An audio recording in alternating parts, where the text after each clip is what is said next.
आज की हमारी कहानी है एकता की शक्ति। एक बार की बात है, किसी जंगल में एक बड़ा सा पेड़ था। उस पेड़ पर प्रतिदिन कई सारे पक्षी आकर विश्राम करते थे। एक दिन एक शिकारी शिकार करने के हेतु जंगल आया।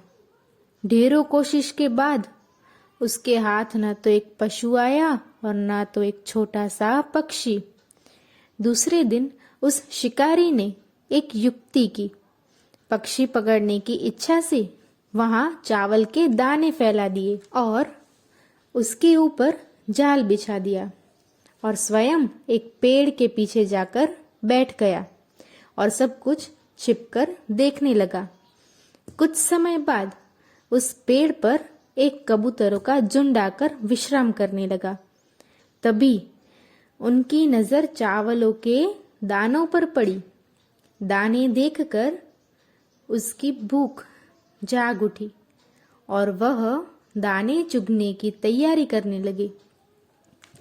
और तब झुंड के बूढ़े नेता ने, यानी कबूतरों का जो बूढ़ा नेता था, बूढ़ा कबूतर था, उसने समझाया कि उसे उन दानों के पीछे कुछ गड़बड़ लग रही है। उन्होंने कहा, इस तरह जंगल में हमारे लिए दाने डालने यहाँ कोई नहीं आता। जरूर यह कोई शिकारी की चाल होगी जो हमें पकड़ना चाहता है। इसलिए हमें सोचे समझे बिना लालच करके वहां नहीं जाना चाहिए। पर उस बूढ़े कबूतर की बात किसी ने न मानी और दाना चुगने के लिए चले गए। जैसे ही वे दाना चुगने बैठे कि शिकारी के बिछाए हुए जाल में फंस गए और तब उन्हें बूढ़े कबूतर की बात न मानने की सजा मिली।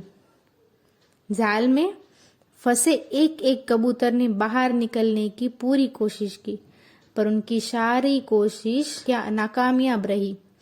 कबूतरों के झुंड को जाल में फंसा हुआ देख शिकारी बहुत खुश हो जाता है और सोचता है, वाह, आज अच्छा काम हुआ है।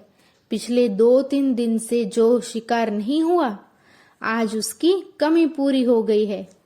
अब इन कबूतरों को पकड़ने से पहले थोड़ा आराम कर लिया जाए। वैसे भी दोपहर का समय है। यह सोचकर वह सो जाता है। जाल में फंसे हुए कबूतर बाहर निकलने के लिए पूरी कोशिश करने लगे, पर उनकी सारी कोशिशें नाकामयाब हो गई। अंततः बूढ़े कबूतर ने सबको एक सुझाव दिया कि अब अकेले हाथों हम मुक्त नहीं हो सकते। अकेले अकेले हम बाहर निकलने की कोशिश करेंगे तो हम ऐसे ही फंसे रहेंगे, हम मुक्त नहीं हो पाएंगे। हमें अपनी पूरी ताकत और जोर एक दिशा की ओर लगाना है। एक दिशा में उड़ने के लिए हमें प्रयास करना है। इस बार सबने बूढ़े कबूतर की बात मानी और सभी एक दिशा की ओर पूरी ताकत से जाल के साथ ही उड़ जाते हैं।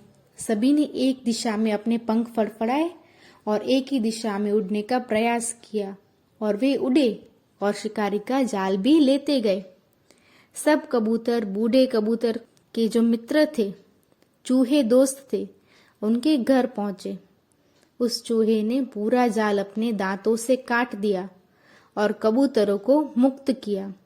कबूतरों ने अपनी मदद करने वाले नन्हे चूहे को बहुत बहुत धन्यवाद दिया और सब कबूतर नीले आसमान में फिर से हंसी खुशी उड़ गए।